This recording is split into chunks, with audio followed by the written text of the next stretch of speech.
कैसे हैं आप लोग? कैसी चल रही है आपकी तैयारी? तो अभी तक हमने बात कर ली है मैकेनिकल प्रॉपर्टीज ऑफ सॉलिड्स की। इस चैप्टर में हम बात करने वाले हैं, एक क्विक रिवीजन करेंगे मैकेनिकल प्रॉपर्टीज ऑफ फ्लूइड्स। ये टॉपिक में मैक्सिमम लोगों को डाउट रहता ही रहता है। मेरे जितने भी स्टूडेंट्स हैं वो हमेशा जब भी मैं बोलता हूँ कौन सा टॉपिक फिजिक्स में वीक है आप जरा मुझे बताओ, सर वो फ्लूइड्स वाला चैप्टर कहीं थोड़ा बहुत रह गया है। और इंपॉर्टेंट भी है क्योंकि एवरी ईयर एटलीस्ट एक क्वेश्चन तो इससे आना ही आना है। बहुत बड़ा चैप्टर नहीं है बट एक क्वेश्चन और कभी कभी दो क्वेश्चन भी आ जाते हैं। ठीक है, तो बहुत स्पेसिफिक एरिया से क्वेश्चंस आते हैं, तो लेकिन आपको एक बार रिवीजन पूरा करना पड़ेगा बिकॉज कंसेप्ट आपको सारे आने चाहिए। ठीक है, तो इस चैप्टर को अच्छे से समझ लीजिए, क्विक रिवीजन कराऊंगा और सारे के सारे जितने भी आपके डाउट्स हैं वो डेफिनेटली क्लियर हो जाएंगे। My name is Vivek Singh Rathore and let's start our new class. So in this class we will start with the pressure. What is pressure? So the pressure acting on a body is nothing but the force upon area. किसी भी body पर जब सभी जगह से force लग रहा होता है ना, जब बॉडी के ऊपर फोर्स लग रहा होता है तो हम बोलते हैं सर बॉडी पे प्रेशर अप्लाई हो रहा है। इसमें एक चीज ध्यान रखिएगा, ये जो फोर्स होता है हम उसका केवल और केवल परपेंडिकुलर कंपोनेंट लेते हैं जो कि उस पर अप्लाई कर रहे होते हैं। कौन सा लेते हैं? द सरफेस एरिया के जो परपेंडिकुलर, ये एरिया है सरफेस एरिया, अगर हम ऊपर से फोर्स लगा रहे हैं तो the only that component which is perpendicular to the surface is basically contributing in the pressure. Along the surface वाला जो फोर्स होगा वो प्रेशर में कंट्रीब्यूट नहीं करता, तो हमेशा ध्यान रखेंगे this is perpendicular force upon area and that is thrust upon area and this pressure is inversely proportional to area. That's why there are n number of problems आपको पता है कि जो कि इस प्रैक्टिकल एप्लीकेशन जो है वो बेस्ड है इस पर। Pressure is inversely proportional to area, तो अगर आप सेम फोर्स अप्लाई कर रहे हैं दो ऐसे सरफेसेस पे जहां पे एक एरिया कम है एक एरिया ज्यादा है, तो जो कम वाला एरिया है वहां पे आप ज्यादा प्रेशर फील करोगे। फॉर एग्जाम्पल आप बोलते हो कि sir walking in a sand, अगर हम हील्स पहन के सैंड पे बीच पे वॉक करने की कोशिश करें तो it is very difficult because in that case the surface area, जो सरफेस एरिया होता है वो बहुत कम होता है, राइट। हमारा पूरा बॉडी का वेट उस पर फोर्स अप्लाई कर रहा होता है। जबकि हम फ्लैट पहन के, या फिर आपने देखे कैमल के टोज देखें, तो जो कैमल के टोज होते हैं वो फ्लैट पॉज होते हैं, राइट। जो कैमल के पॉज देखें, राइट, उनके पंजे देखें वो बहुत फ्लैट होते हैं, इसीलिए वो बड़े आराम से वहां पे चल पाते हैं। ठीक है, तो आप बोलेंगे नाइफ है ना, अगर ब्लंट नाइफ हो तो आप वही फ्रूट्स वगैरह नहीं कट कर पाते हैं, जबकि एक शार्प नाइफ होती है तो आप बहुत इजीली कट कर लेते हैं by applying lesser force, because blunt knife में जो कॉन्टैक्ट सरफेस एरिया है वो बढ़ जाता है और आप ज्यादा फोर्स लगाते हो फिर भी प्रेशर उतना नहीं मिलता, जबकि शार्प नाइफ में कॉन्टैक्ट सरफेस एरिया बहुत कम होता है तो एक थोड़े से फोर्स से भी ज्यादा प्रेशर आपको मिल जाता है। ठीक है, तो कुछ और डेफिनेशंस हैं, मैंने इसकी असाइनमेंट अगर देखेंगे तो न्यूटन पर मीटर स्क्वायर और पास्कल भी बोलते हैं। डेंसिटी की बात करें, बचपन से देखते हैं density is mass upon volume, मास पर यूनिट वॉल्यूम को हम बोलते हैं डेंसिटी। एक टर्म डिफाइन होता है रिलेटिव डेंसिटी या फिर स्पेसिफिक ग्रेविटी, काफी इंपॉर्टेंट है। हम बोलते हैं that is the ratio of the density of substance upon density of water at 4 degree Celsius. किसी भी सब्सटेंस का रिलेटिव डेंसिटी अगर आपको बोलना है कि what will be the relative density और specific gravity of that substance, that is the ratio of the density of that substance upon density of water, वो भी कौन सी वाली 4 डिग्री सेल्सियस पे जो वाटर की डेंसिटी होती है, that is maximum and that is given as 1 gram per centimetre cube और 1000 kilogram per metre cube. Units are very important because water की डेंसिटी लोगों को 1 याद होती है, 1 किलोग्राम पर मीटर क्यूब है, 1 ग्राम पर सेंटीमीटर क्यूब है, नहीं याद होता। और जब एसआई यूनिट्स या सीजीएस यूनिट्स में वैल्यू रखने को पुट करने को आ जाती है और वहां पे हम गलतियां कर देते हैं। ध्यान रखेंगे अगर हम सीजीएस की बात करें तो 1 है, और अगर एसआई यूनिट की बात करें तो इसकी जो आप बोलेंगे जो डेंसिटी है वाटर की that is 1000 kilogram per metre cube. तो ये छोटी छोटी बातें हैं जो आप सिली मिस्टेक्स आप हमेशा कर जाते हैं। मैंने कहा अब बात करते हैं फ्लूइड प्रेशर की। तो फ्लूइड्स क्या होते हैं, तो मैंने कहा फ्लूइड दैट कैन फ्लो, है ना, liquids and gases come under the category of fluid. Solids they cannot flow, that's why they don't come in the category of fluid, right, that can flow are called fluid। और fluid में भी हम सबसे पहले बात करेंगे fluid which are at rest, जिसको हम बोलते हैं स्टैटिक फ्लूइड। तो पहला पोर्शन है कि फ्लूइड आपका मूविंग नहीं है, एक जगह पर रेस्ट है, तब उसकी क्या क्या एप्लीकेशंस हैं। एंड सेकंड पार्ट में हम बात करते हैं जब फ्लूइड मूविंग है तब आपकी क्या क्या एप्लीकेशंस हैं इस चैप्टर में। मैंने कहा फ्लूइड प्रेशर, राइट, अगर आपने बोला कि सर एक कंटेनर है, इस कंटेनर में लिक्विड फिल है, तो पहला चीज तो ध्यान रखना कि लिक्विड के अंदर किसी भी पॉइंट पे जो प्रेशर होता है वो हर डायरेक्शन में परपेंडिकुलर होता है। मैंने कहा अगर मान लो यहाँ पे कोई एक पॉइंट किया तो आप बोलोगे सर हर डायरेक्शन में, आप बोलते हो फोर्स ये कैसे लगा रहा होगा, यहाँ पे आप हर डायरेक्शन से चारों तरफ से आप बोलते हो फोर्स कैसे लगेगा, और ऑलवेज कैसा लगेगा, परपेंडिकुलर टू द सरफेस। अगर यहाँ पे कोई बॉडी रखोगे तो उसके हमेशा सरफेस के perpendicular. And same for the walls of the container, जो फोर्स होगा वो आप बोलोगे कैसा लगेगा सर, हमेशा फोर्स सर इन कंटेनर्स के परपेंडिकुलर लगाएगा। इस चीज को ध्यान रखेंगे, ठीक है। अब मैंने बोला कि मान लो दिस इज h हाइट का लिक्विड फील्ड है, आपने बोला सरफेस से h डेप्थ पर किसी पॉइंट पे प्रेशर निकालना है। सरफेस से h डेप्थ पे अगर आपको प्रेशर निकालना है due to this liquid, that will be given as rho g h, where rho is the density of the liquid and h is the, आप बोल सकते हो, depth from the upper surface. जो टॉप मोस्ट सरफेस है liquid का, उससे कितनी depth पर हम पूछ रहे हैं, that will be equal to rho g h, ठीक है। ध्यान रखेंगे इस केस में ये कंटेनर क्लोज है। अगर ये कंटेनर ओपन होता तो जरा देखो, आप बोलते हो सर अपर सरफेस पे एक और प्रेशर लग रहा होता जिसको हम बोलते हैं एटमॉस्फेरिक प्रेशर। जिसको हम क्या बोलते हैं, एटमॉस्फेरिक प्रेशर। तो आप बोलते हैं जब भी ए की बात करोगे इस पे निकालने वाला, तो अब इस पे ये जो एच हाइट का लिक्विड है उसकी वजह से जो प्रेशर लगेगा that is rho g h, plus ये पी नॉट भी आपका ऐड हो जाएगा। तो ए पॉइंट पे प्रेशर कितना हो जाएगा, P naught plus rho g H. अब रो जी एच को बोलते हैं लिक्विड प्रेशर या फिर गेज प्रेशर बोलते हैं, और ये एब्सोल्यूट प्रेशर होता है, या ये दोनों का टोटल जो आएगा दैट इज एब्सोल्यूट प्रेशर। ध्यान रखेंगे अगर कोई मुझसे सिर्फ और सिर्फ लिक्विड प्रेशर पूछे तो अभी भी वो रो जी एच के बराबर ही होगा, ठीक है। तो ध्यान रखेंगे ओपन और क्लोज कंटेनर में थोड़ा सा डिफरेंस आएगा, इसी को समझेंगे। मैंने कहा पास्कल्स लॉ की बात कर लेते हैं। व्हाट इज पास्कल्स लॉ, थोड़ा सा इंपॉर्टेंट है, इस पे कई बार क्वेश्चंस बन चुके हैं। मैंने कहा पास्कल लॉ सबसे पहले एक तो सबसे इंपॉर्टेंट पॉइंट ये है कि it is only valid for static fluid, है ना। जब ये फ्लूइड मूविंग होगा तब पास्कल्स लॉ की बात हम नहीं करेंगे। It is only valid for static fluid, मतलब फ्लूइड कैसा है, रेस्ट पर है। तब आप बोलेंगे कि सर पास्कल्स लॉ क्या बोलता है, पास्कल्स लॉ बोलता है कि sir pressure is same at all the points of same height, कि सारे जितने भी आपके पॉइंट्स हैं, ठीक है, जितने भी आपके पॉइंट्स हैं अगर वो लिक्विड के अंदर सेम लेवल पर हैं तो आप क्या बोलोगे, सारे पॉइंट्स पे जो क्या होगा, नीचे से हाइट सेम होनी चाहिए पॉइंट्स की, तो आप बोलोगे सारे के सारे पॉइंट्स सेम लिक्विड की बात हो रही, ध्यान रखेंगे ये जितने भी पॉइंट्स होने चाहिए वो सेम लिक्विड में होने चाहिए, और सेम लिक्विड में सेम हाइट पे अगर पॉइंट्स हैं तो आप बोलेंगे कि सर सेम हाइट पे उन पे प्रेशर भी सब जगह सेम होगा। दूसरा इसका पॉइंट क्या बोलता है, अगर किसी एक पॉइंट पे आपने एक एक्स्ट्रा प्रेशर अप्लाई किया है तो वो हर पॉइंट पर उतना ही प्रेशर, कोई सा भी पॉइंट हो लिक्विड का, आप सेम हाइट की बात नहीं कर रहे हैं, अगर आपने किसी एक पॉइंट पे एक एक्स्ट्रा प्रेशर अप्लाई किया है तो बाकी सारे पॉइंट्स पर लिक्विड में हर जगह वो उतना एक्स्ट्रा प्रेशर आ जाएगा। फॉर एग्जाम्पल मैंने यहाँ सरफेस पे पी नॉट अप्लाई किया था, देखिए ए पॉइंट पे पहले प्रेशर था रो जी एच, अब ए पॉइंट पे भी कितना प्रेशर आ गया, P naught plus rho g h, because this extra pressure at this point is transmitted to this point as well, ठीक है। Any extra pressure applied at any point will be transmitted to every point, ठीक है।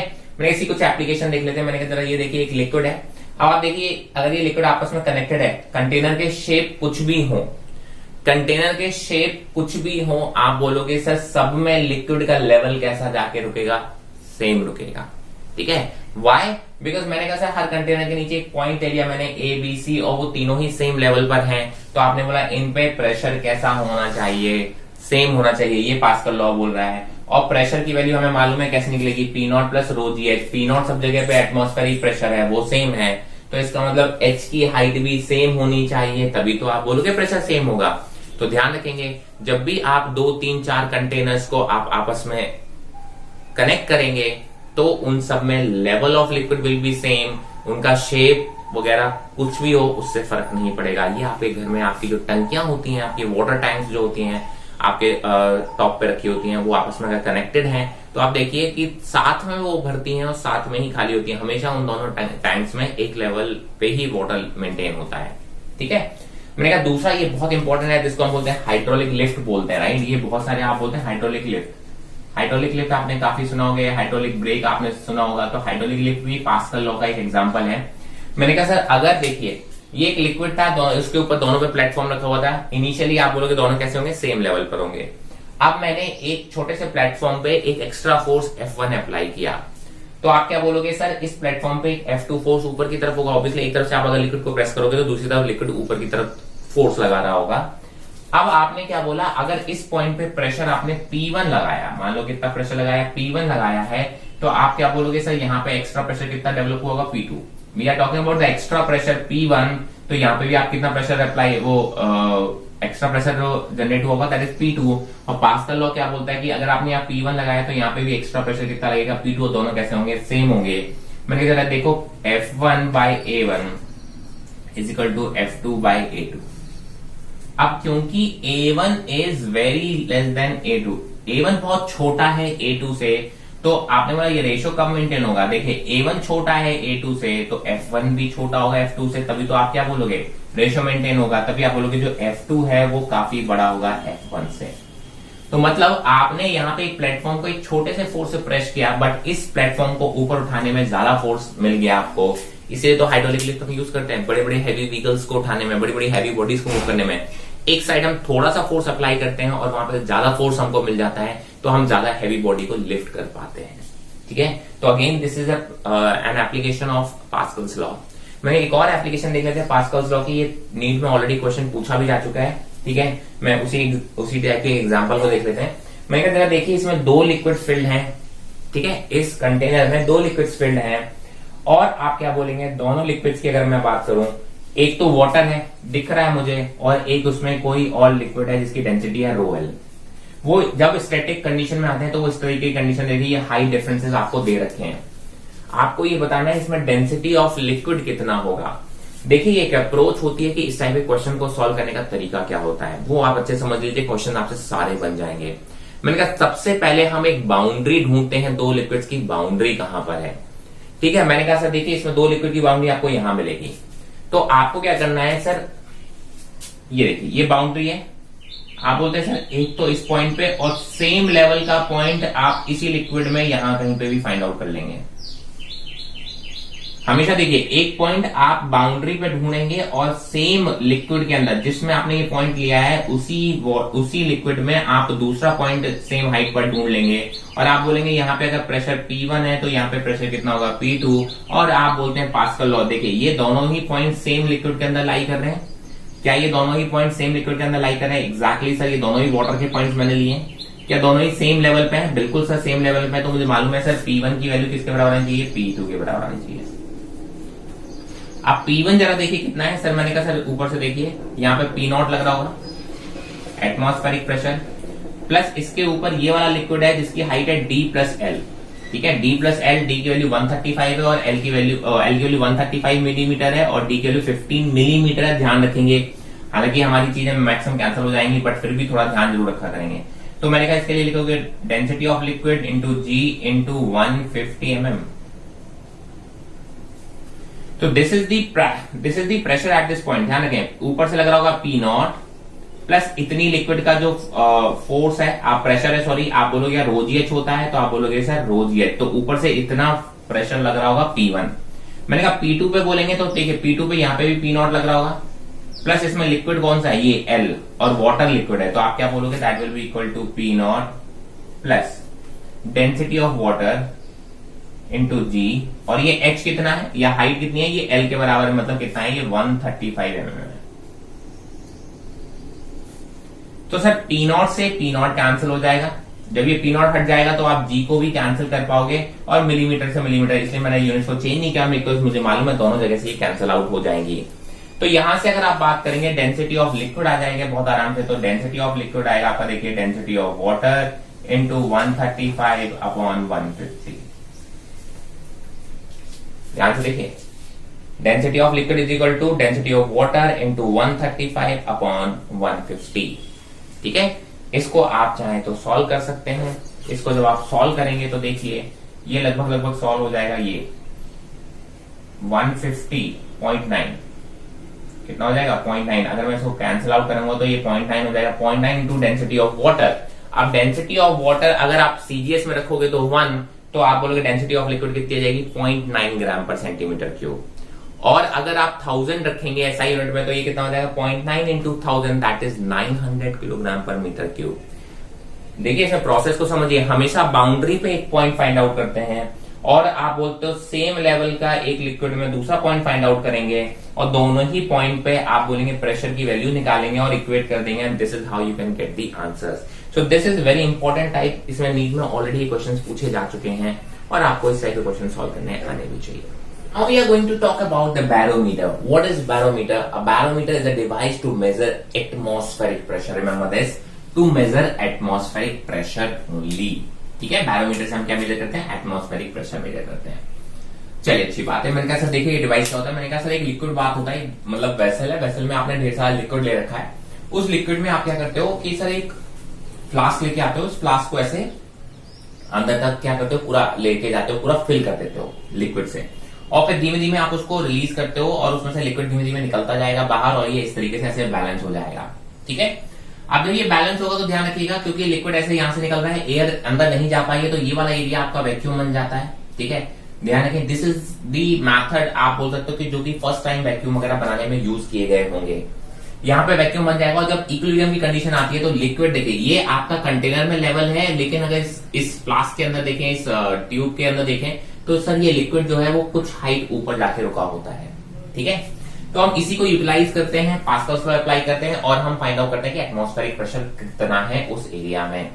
तो मैंने कहा देखिए ये दो पॉइंट की बात है, ये ए पॉइंट और ये बी पॉइंट दोनों सेम लिक्विड में है। दोनों सेम लिक्विड के साथ साथ आप बोलेंगे कि सर दोनों ही आप बोल रेस्ट पर है, पूरा लिक्विड कैसा है? रेस्ट पर है, तो इसका मतलब इन दोनों पॉइंट पे प्रेशर कैसा होना चाहिए? सेम होना चाहिए। अब ये पॉइंट एकदम बाउंड्री वाला पॉइंट है, तो आप देखिए इस पे ऊपर से जितना प्रेशर लग रहा होगा उतना लिक्विड का प्रेशर लग रहा होगा। ठीक है, बात तो बराबर ही है। तो मैंने कहा सर ऊपर से प्रेशर कितना लग रहा है? एटमॉस्फेरिक प्रेशर, तो आप बोलते हो पी एट ए कितना है? एटमॉस्फेरिक प्रेशर है। पी एट बी की बात करें तो रो जी एच, और यहाँ पे क्या है? खाली है सर, यहाँ कोई एटमॉस्फेरिक प्रेशर नहीं है, क्लोज है, तो आप बोलेंगे केवल कितना होगा? रो जी एच, तो आप बोलोगे एटमॉस्फेरिक प्रेशर की वैल्यू कितनी आ गई? Rho g h. And test tube में ये हाइट आपने मेजर की तो पता चला, अगर आपने यहाँ मर्क्यूरी लिया है तो ये हाइट जो एच आती है वो 75 सेंटीमीटर आती है नॉर्मली। तो मैंने कहा डेंसिटी मुझे मालूम है मर्क्यूरी की कितनी होती है? 13.6 किलोग्राम पर मीटर क्यूब होती है। हाइट आपने मेजर करके देखा कि 75 सेंटीमीटर आया, उसको वैल्यू पुट किया, तो पता चला कि जो एटमॉस्फेरिक प्रेशर की वैल्यू आती है वो लगभग 1.013 इंटू 10⁵ पास्कल आती है। इसी को आप बोलते हैं रिप्रेजेंट करने के ये तरीके हैं, हम बोलते हैं ना this is 75 centimetre of Hg. ये भी एक प्रेशर को आप कह सकते हो कि बताने का तरीका होता है, रिप्रेजेंट करने का तरीका होता है। 75 सेंटीमीटर ऑफ एचजी का मतलब है कि 75 सेंटीमीटर एचजी की हाइट का लिक्विड जो होगा उसकी वजह से जो प्रेशर हो रहा उसकी बात सिखा, राइट। तो आप बोलोगे सर बेसिकली जब मेरे को ऐसे लिखा हो तो इसका मतलब रो जी एच में रो रखना है, इसका जी की वैल्यू जी रखनी है और एच की वैल्यू आपको 75 सेंटीमीटर रखनी है। ठीक है, तो ये बताने का तरीका है। 75 सेंटीमीटर ऑफ एचजी का मतलब है कि सर इस रो जी एच में 75 यहां रखेंगे, रो मतलब डेंसिटी ऑफ एचजी रखेंगे और इंटू जी रखेंगे, तो जो प्रेशर आ रहा है उस प्रेशर की बात हो रही है।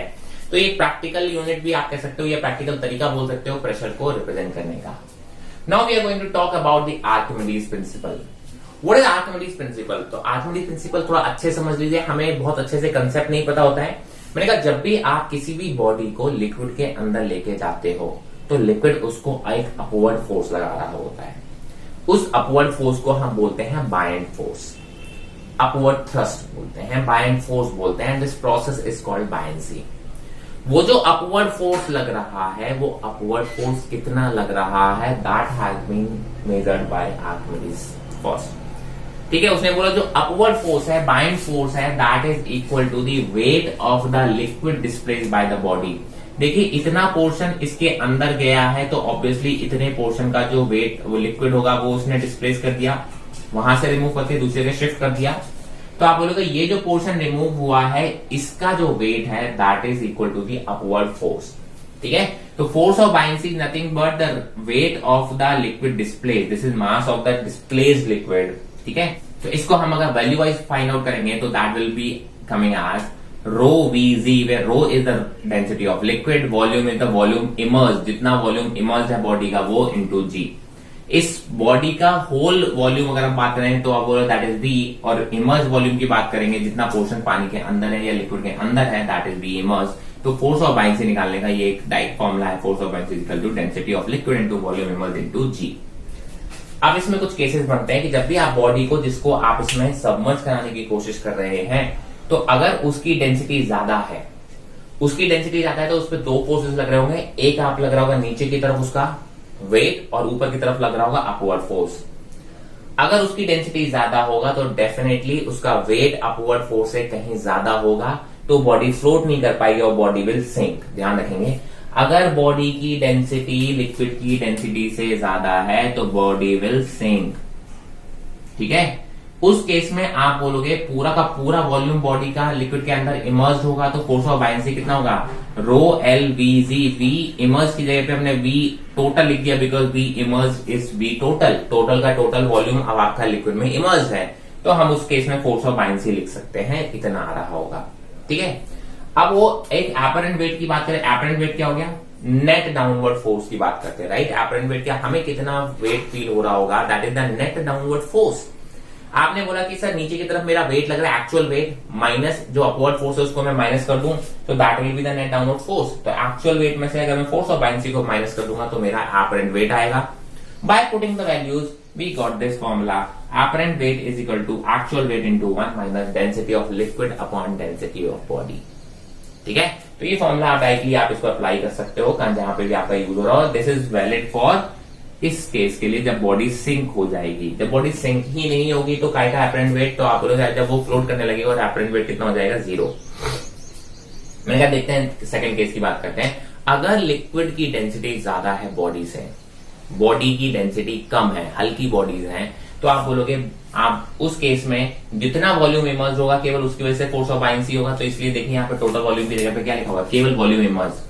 कुछ पोर्शन इसका इमर्ज होगा, कुछ पोर्शन इसका बाहर होगा, तो आप बोले कुछ ऐसी ही कंडीशन हो रखी होगी, तो force of buoyancy will be density of liquid into volume immersed into g. ठीक है। इस केस में अगर आपने जबरदस्ती करके लिक्विड के अंदर बॉडी को जबरदस्ती फुल इमर्ज कर भी दिया और आप जब छोड़ोगे तो आप बोलोगे वो बॉडी अपने आप ऊपर आ जाएगी, बिकॉज उस केस में उसके वेट से ज्यादा बायनेंसी लग रहा होगा और वो लिक्विड ऊपर आने लगेगी। बॉडी ऊपर आते आते फिर क्या होगा, जैसे जैसे सरफेस के बाहर निकलेगी तो वॉल्यूम इमर्ज कम होता जाएगा, वॉल्यूम इमर्ज होगा तो फोर्स ऑफ बायनेंसी कम होता चला जाएगा। ठीक है। तो वो निकलती जाएगी और कहां पे जाके बैलेंस हो जाएगी, जब आप बोलेंगे उसका वेट और फोर्स ऑफ बायनेंसी कैसे हो गए, बैलेंस हो गए, वहां पे जाके वो फ्लोट करना स्टार्ट कर देगी। And in that case net force उस पर कितना आ रहा होगा, 0, बिकॉज डाउनवर्ड फोर्स और फोर्स ऑफ बायनेंसी कैसे होंगे, उस केस में इक्वल होंगे। तो आप बोलोगे फाइनल सिचुएशन ये होगी कि body will float partially submerge, कुछ पोर्शन बाहर होगा कुछ पोर्शन अंदर होगा, ये फाइनली सबमर्ज कर रही होगी। थर्ड केस आता है जब डेंसिटी ऑफ बॉडी और डेंसिटी ऑफ लिक्विड कैसा है, सेम है। उस केस में आप क्या बोलेंगे कि सर वो बॉडी को जो अगर आप अंदर छोड़ेंगे, तो अगर आप ऐसे छोड़ दिया तो वो क्या हो जाएगा, जस्ट सबमर्ज हो जाएगा, मतलब सरफेस जो उसका बॉडी है वो जस्ट सबमर्ज लेयर के जस्ट अंदर जाके और वहीं पे फ्लोट करना स्टार्ट कर देगी। ठीक है। और अगर आपने उसको जबरदस्ती कहीं अंदर जाके छोड़ दिया तो एवरी पॉइंट आप बोलोगे कि सर अपवर्ड फोर्स और डाउनवर्ड फोर्स कैसे होंगे, उस पर इक्वल होगा, फोर्स ऑफ बायनेंसी और वेट कैसा होगा, इक्वल होगा, तो बॉडी को आप जहां छोड़ोगे वो वहीं फ्लोट करने लगेगी। ठीक है। तो ये थोड़ा सा ध्यान रखेंगे इस केस को कि body will float just submerge. अगर आपने बॉडी को ऊपर सरफेस पे छोड़ा है तो वो जस्ट सबमर्ज होकर फ्लोट करना स्टार्ट कर देगी, कंप्लीटली सबमर्ज होगी। और अगर आप कहीं अंदर उसको बॉडी को बहुत ज्यादा अंदर लेके छोड़ के आए तो जहां छोड़ा है वहीं पे वो सबमर्ज होने लगेगी, बिकॉज उस केस में नेट जो फोर्स होगा उस पर 0 हो जाएगा, बायनेंसी एंड वेट उसके बराबर होगा। मैं एक स्पेशल केस है कि आइस क्यूब को अगर वाटर में, अगर एक आइस क्यूब को आपने वाटर में इस तरीके से डाल रखा है, ठीक है, इसमें बस ध्यान रखने वाला बहुत इंपॉर्टेंट पॉइंट ये है कि वाटर और आइस क्यूब, मतलब जो आइस क्यूब है वो उसी वाटर से बना हुआ है। हम ये अज्यूम करके चल रहे हैं कि अलग अलग वाटर नहीं है। आपने बोला जो आइस क्यूब है वो उसी वाटर से बना हुआ है जिस वाटर में आपने उस आइस क्यूब को डाल रखा है। तो इनिशियली क्या होता है, आइस क्यूब फ्लोट करता है उस पर, धीमे धीमे आइस क्यूब क्या होगा, मेल्ट होगा, पानी में कन्वर्ट होगा। तो मुझे बताना है कि जो पहले वाटर का लेवल था और जब आइस क्यूब मेल्ट हो गया है उसके बाद पानी का जो लेवल होगा वो कितना होगा, उसमें सेम होगा, डिक्रीज होगा, इंक्रीज होगा। तो ध्यान रखेंगे अगर क्यूब आइस और वाटर की डेंसिटी से, मतलब आप आइस की नहीं, आइस जिस वाटर से बना है वही वाटर की बात हमने यहाँ फिल किया हुआ है। ठीक है। तो आप बोलोगे कि अगर आइस मेल्ट हो जाएगी तो पानी का लेवल में कोई चेंज नहीं आएगा। ठीक है। ये केस में आप बोलोगे, लेकिन एक स्पेशल केस आता है, मान लीजिए आइस के अंदर कोई मेटल का पार्ट है, कोई कॉइन है, कोई हैवी ऑब्जेक्ट आपने उसमें इम्बेड करा दिया है। ठीक है। आप क्या होगा, जब आपने आइस क्यूब डाला तो वो फ्लोट कर रहा होगा, तो वाटर का लेवल कुछ होगा। अब जैसे जैसे आप बोलोगे आइस पिघलेगी तो वाटर में कन्वर्ट होगी, जब पूरी तरीके से वाटर में कन्वर्ट हो जाएगी तब ये कॉइन गिर जाएगा नीचे, अंदर वाटर के अंदर गिर जाएगा। तो आप बोलोगे तब उस केस में फाइनल लेवल ऑफ वाटर आप जब निकालोगे तो वो इनिशियल से कम होगा। It means after melting level of water decreases. ठीक है। तो that's very very important point, ध्यान रखें कि इस टाइप के केसेस में जब भी आप ध्यान रखें, इस टाइप के क्वेश्चन कैसे बनते हैं, जब भी कोई हैवी बॉडी जिसकी डेंसिटी लिक्विड से ज्यादा हो वो पहले फ्लोट कर रही हो किसी भी तरीके से, राइट, जैसे यहां फ्लोट कर रही थी, एक्चुअली अगर कॉइन को रखोगे तो गिर जाएगा ना, बट हैवी बॉडी को अगर आपने फ्लोट करा रखा है और बाद में उसको उसी में डाल दिया है तो डेफिनेटली वाटर का या लिक्विड का लेवल गिरने वाला है। मैंने कहा सर किसी भी तरीके से बोट पे मैं आयरन के बड़ी बड़ी बॉल्स लेके जा रहा था और कुछ, तो जब आप बोलोगे तो पानी का लेवल बढ़ा हुआ होगा। जैसे आपने कुछ बॉल्स नीचे पानी में डालना स्टार्ट की तो आप बोलोगे वाटर का लेवल डिक्रीज होगा, बिकॉज जो पहले फ्लोट कर रही थी हैवी बॉडी, तो आप बोलो ज्यादा फोर्स ऑफ बायंसी लग रहा होगा कैसे भी करके, और जैसे आपने लिक्विड में आपने जैसे बॉडी को डाला तो फोर्स ऑफ बायंसी अब कम हो गया होगा। ठीक है, तो इसलिए वाटर लेवल क्या हो गया होगा, डिक्रीज हो गया होगा। याद कर लेगा, नहीं समझ में आया फिलहाल के लिए। मैंने कहा देखिए एक क्वेश्चन देखते हैं। मैंने कहा ये क्यूब है, यहाँ पे दो लिक्विड्स हैं इस तरीके से, इमिसिबल लिक्विड्स हैं, नीचे एक लिक्विड है और ऊपर एक लिक्विड है। ऑब्वियसली नीचे हैवियर लिक्विड होगा, ऊपर लाइटर लिक्विड होगा, और ये क्यूब ऐसे बाउंड्री पे इस तरीके से इक्विलिब्रियम में है, जिसकी एक जो एनी साइड जो है वो 10 सेंटीमीटर की है, सच दैट कि ऊपर वाले लिक्विड में 6 सेंटीमीटर इमर्ज है और नीचे वाले में 4 सेंटीमीटर इमर्ज है। ये सिचुएशन दे रखी है और इसमें मुझसे पूछा है कि what is the density of cube, अगर डेंसिटी ऑफ ए और बी दे रखी है। मैंने कहा बहुत ही सिंपल सा क्वेश्चन है, अगर ये इस तरीके से फुल्ली सबमर्ज है बॉडी, इसका मतलब क्या हो गया है कि सर इसका मतलब यही हो गया है कि जो डेंसिटी, अब देखिए मैंने कहा सर बॉडी को आपने जहां छोड़ रखा है वो वहीं पर क्या है, बोल रहे हैं बैलेंस है, राइट। इसका मतलब इस टाइम पे इस पे जो फोर्स ऑफ बायंसी लग रहा है that is equal to the its weight. ठीक है, तो आप क्या बोलोगे, इसका जो वेट है, इसका वेट जो है that is equal to force of buoyancy. अब वेट इसका कितना है, मास इंटू जी, और मास को मैं लिख सकता हूं density of cube into volume of cube into g. ये तो इसका वेट हो गया, क्यूब का वेट हो गया। फोर्स ऑफ बायंसी मैंने कहा इसमें दो फोर्स ऑफ बायंसी लग रहे होंगे, एक ए लिक्विड की वजह से, एक बी लिक्विड की वजह से। मैंने कहा ए की वजह से जितना लग रहा होगा density of A into volume emerged. अच्छा, वॉल्यूम कैसे निकालेंगे इसका, देखिए वैसे तो अगर क्यूब होता है तो क्या होता है ए क्यूब, बट यहाँ पे क्या है सर ए स्क्वायर। देखिए इसका एरिया कितना हो जाएगा, ए स्क्वायर सरफेस का, और उसका कितना पोर्शन इंक्लूडेड है पानी के अंदर, दैट इज ओनली 4 सेंटीमीटर। तो area into height is the volume. तो एरिया इंटू हाइट मतलब एरिया मान लिया 10 का स्क्वायर, सब सेंटीमीटर में ले रहा हूं तो आंसर भी सेंटीमीटर, ग्राम पर सेंटीमीटर भी आएगा, इंटू हाइट। हाइट कितनी है इसमें 4। तो ये तो हो गया वॉल्यूम इमर्ज। ध्यान रखिए केवल इस वाले की वॉल्यूम की बात करनी थी मुझे, ये वॉल्यूम इमर्ज है, राइट। तो आप बोलोगे इसका एरिया कितना हो जाएगा 10 का स्क्वायर इंटू हाइट कितना हो गया 4। तो density of liquid into volume immerse into g, ये हो गया ए की वजह से फोर्स ऑफ बायंसी। सिमिलरली आप बोलोगे कि sir density of B into volume immerse 10 square into 6 into g. G g g cancel हो गया। ठीक है, आप क्या बोलोगे, मैंने कहा वॉल्यूम कितना हो जाएगा इसका, पूरे क्यूब का वॉल्यूम हो गया 10 क्यूब। देखिए भाई बहुत सिंपल से, जो क्यूब की आगे डेंसिटी ये हो गया 10 क्यूब। डेंसिटी ऑफ ए कितना है 0.6 और डेंसिटी ऑफ बी कितना है 0.4। तो जो वैल्यू आ रही है उधर देखो 10 स्क्वायर दोनों में से मैंने कॉमन ले लिया, यहाँ पे आ रहा है 4 इंटू 0.6 प्लस 6 इंटू 0.4। ठीक है, ये 10 स्क्वायर से ये 3 पावर कैंसिल हो गया। 6 4 जा होता है 24, तो ये हो जाएगा 2.4। 6 4 जा होता है 24, तो ये हो जाएगा 2.4। तो 2.4 प्लस 2.4 हो जाएगा 4.8। ठीक है, तो डेंसिटी ऑफ क्यूब आप निकाल लोगे कितना आएगा 4.8 डिवाइड बाय 10, ये आएगा आपका ग्राम पर सेंटीमीटर क्यूब। ठीक है, तो इस तरीके से आप किसी भी क्वेश्चन को कर सकते हैं। ध्यान रखिएगा क्योंकि ये फुल्ली सबमर्ज था, रेस्ट पे था, इसका मतलब net upward force equal to net downward force. Upward force is net buoyancy, downward force is weight, और दोनों को आपने क्या कर दिया, इक्वेट कर दिया, and this is how you can get the problem solve. So now we are going to discuss about the streamline flow and its application. इसमें जो जो आपके लॉज इसमें वैलिड होते हैं, दिस इज वेरी इंपॉर्टेंट। देखिए जिस पोर्शन से ज्यादातर क्वेश्चन पूछे जाते हैं वो तो या तो ये पोर्शन होता है या फिर आपका सरफेस टेंशन वाला पोर्शन होता है। तो ये वाला बहुत ज्यादा इंपॉर्टेंट है, जरा देखेंगे इसको हम क्विकली। मैंने कहा स्ट्रीमलाइन फ्लो की पहले बात करते हैं। सर स्ट्रीमलाइन फ्लो क्या होता है, मैंने कहा ये लेयर बाय लेयर जब लिक्विड फॉलो मूव कर रहा होता है। ठीक है, स्ट्रीमलाइन फ्लो का मतलब देखिए अगर प्रॉपर डेफिनेशन बोलेंगे कि सर किसी भी पॉइंट पे, अगर मैंने मान लिया ए पॉइंट पे, मैंने कहा ए पॉइंट पे जितने भी पार्टिकल्स क्रॉस करेंगे सबकी स्पीड कैसी होगी, सेम होगी। ए पॉइंट पे पहला पार्टिकल क्रॉस किया किसी स्पीड से, दूसरा पार्टिकल ए को क्रॉस करेगा तो उसकी स्पीड भी वही होगी जो पहले वाले पार्टिकल की होगी। ठीक है, हाँ ए पॉइंट पे उसकी स्पीड अलग हो सकती है, जब वो बी पे पहुंचेगा तब उसकी स्पीड अलग हो सकती है, उससे मतलब नहीं है, बट ए को क्रॉस करने वाले सारे पॉइंट सेम स्पीड से क्रॉस करेंगे। बी को क्रॉस करने वाले सारे पॉइंट सेम स्पीड से क्रॉस करेंगे, लेयर बाय लेयर होगा हमेशा मोशन। ऐसे मोशन को हम बोलते हैं स्ट्रीमलाइन या स्टेडी फ्लो, लेमिनर फ्लो भी हम इसको बोल देते हैं। मैंने कहा सर इसकी कुछ प्रॉपर्टीज होती हैं। सबसे पहले tangent at any point gives the velocity of fluid at that point. किसी भी पॉइंट पे आप फ्लो पे टेंजेंट ड्रॉ करोगे तो आप बोलोगे उस पॉइंट के पे उसकी वेलोसिटी कितनी है फ्लूइड की, वो आपको बताएगा टेंजेंट आपको ड्रॉ करने का। No two streamlines can cross each other. कोई भी दो स्ट्रीमलाइंस एक दूसरे को क्रॉस नहीं कर सकती हैं, because at the point of intersection दो लाइनें हैं। दो स्ट्रीमलाइन होगी तो दोनों पे दो टेंजेंट ड्रॉ हो सकते हैं। दो टेंजेंट मतलब दो डायरेक्शन आ सकती है वेलोसिटी की, जो कि पॉसिबल नहीं है। ठीक है,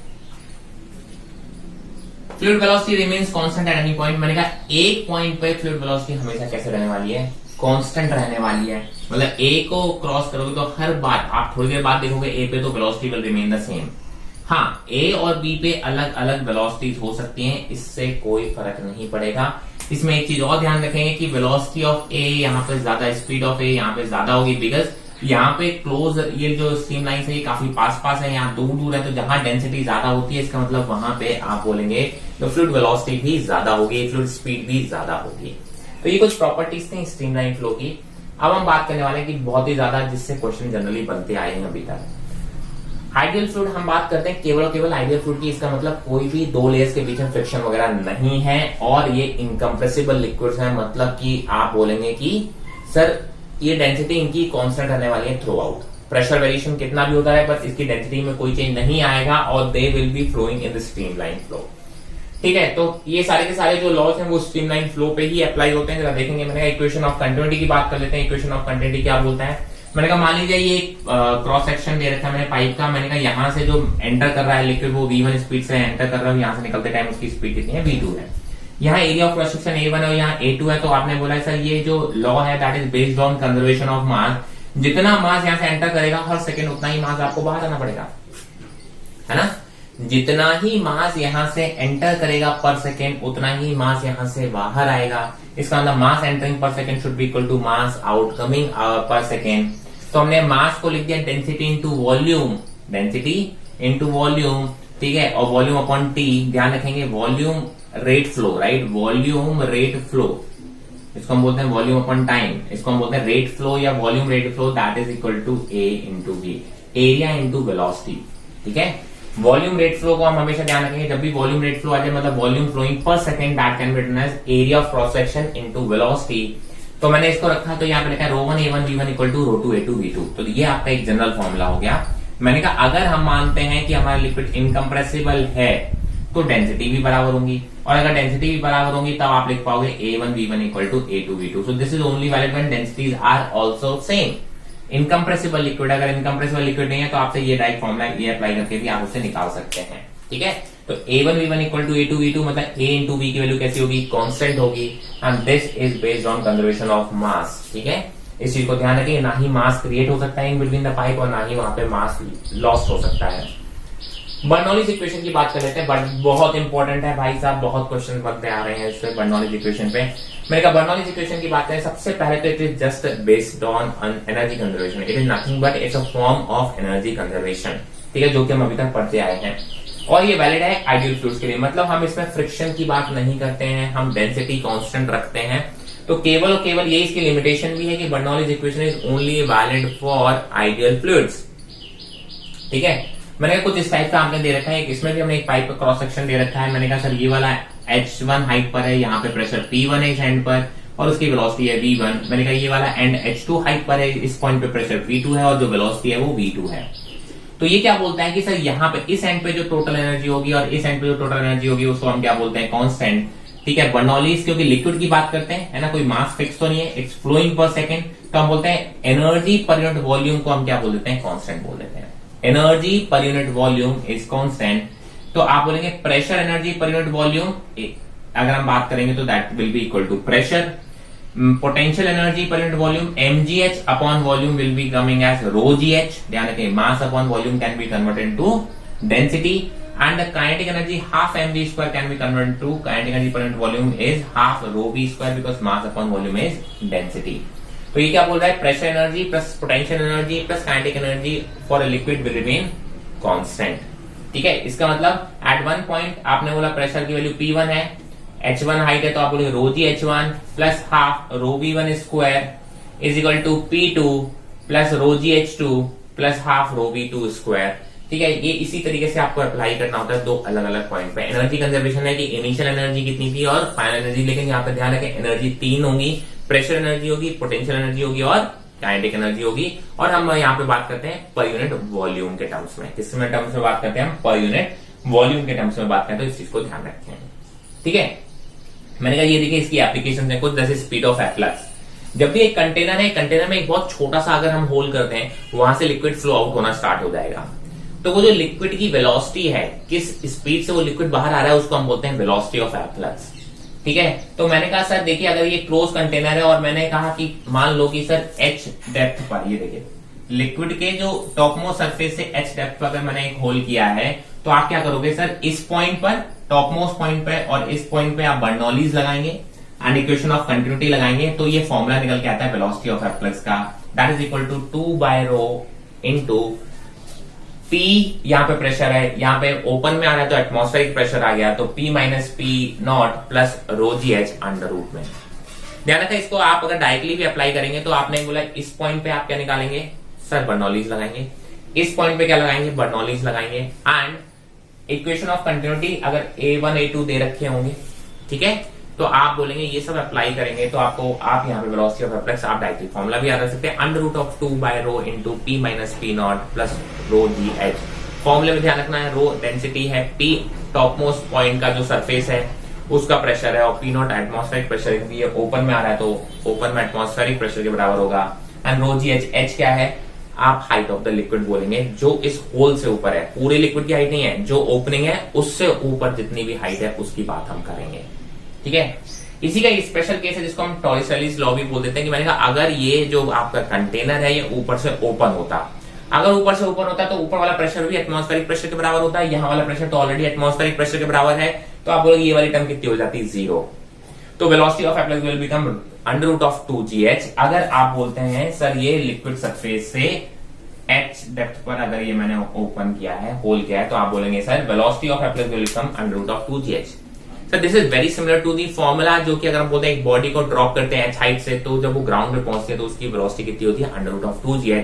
सेम वही उसी तरीके से कि अगर आपने इस तरीके से h हाइट का लिक्विड है इसके ऊपर, तो यहां से जो वाटर या लिक्विड आपका निकल रहा है उसकी वैल्यू कितनी होगी, under root of 2gh, and that does not depend on the density of the liquid. Interesting fact, it does not depend on the density of the liquid, it only depends on the height of the column जो उस opening के ऊपर होगी।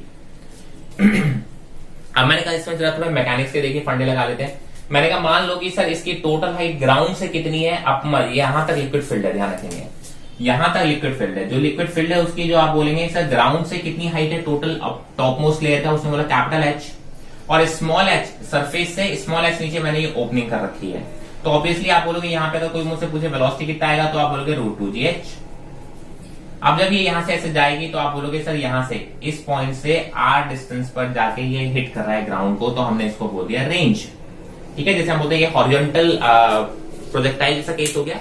Horizontal project में horizontal आप body को throw करते थे, आप बोलते हैं थ्रो करके ये वहां पे जाके ग्राउंड को हिट करती थी एग्जैक्टली, बस वहां पे इनिशियल वेलोसिटी की वैल्यू यहाँ पे अंडर रूट ऑफ 2gh के बराबर आ चुकी है ऑलरेडी।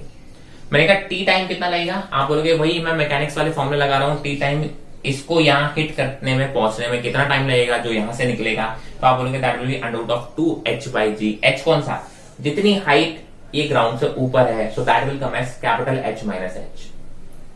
ठीक है, और रेंज की वैल्यू कितनी आएगी, रेंज इज इक्वल टू होता है हॉरिजॉन्टल स्पीड इनटू टाइम, तो आप बोलोगे हॉरिजॉन्टल स्पीड की वैल्यू ये है इनटू टाइम ये है, तो जो फॉर्मूला बन के आता है रेंज का वो आता है 2 under root of small h into capital H minus H। ध्यान रखेंगे ये कैपिटल H टोटल हाइट है लिक्विड की टॉप मोस्ट लेयर की ग्राउंड से, और ये स्मॉल h है कि सर टॉप मोस्ट लेयर से कितना नीचे ये होल ओपनिंग हो रखी है, तो रेंज आता है 2 into under root of small h into capital H minus H। मैंने कहा सर ये रेंज मैक्सिमम कब होगी, मैंने कहा सर रेंज मैक्सिमम कब होगी, जब आप बोलोगे कि सर रेंज मैक्सिमम तब होगी जब ये वाली हाइट और नीचे वाली हाइट कैसे होंगी, सेम होगी।